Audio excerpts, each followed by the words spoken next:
Shamshabad airport کے حدود میں ہیلتھ ٹورزم ہب کے قیام کا منصوبہ، چیف منسٹر ریونت ریڈی۔ تلنگانہ کے چیف منسٹر ریونت ریڈی نے کہا ہے کہ ریاستی حکومت شمشاباد ایئرپورٹ کے حدود میں ہیلتھ ٹورزم ہب کے قیام کا منصوبہ رکھتی ہے۔ یہ ہب 500 تا 1000 ایکڑ اراضی پر پھیلا ہوگا۔ اس کے مطابق اراضی حاصل کی جائے گی۔ اس نظریے کا مقصد دنیا سے مسابقت اور اس مرکز میں تمام امراض کا معیاری علاج فراہم کرنا ہے۔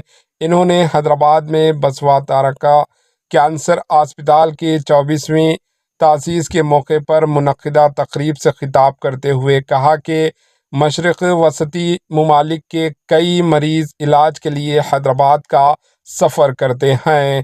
علاج کے لیے حیدرآباد آنے والے افراد کی قیام کو یقینی بنانے کے لیے گرین چالان قائم کیا جائے گا۔ انہوں نے کہا کہ بسوا تارکم اسپتال کو مجاز ہب میں اراضی الاٹ کی جائے گی۔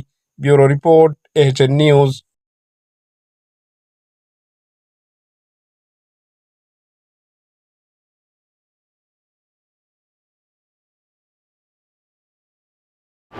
AHN نیوز کو لائک کریں، شیئر کریں اور سبسکرائب کرنا نہ بھولیں۔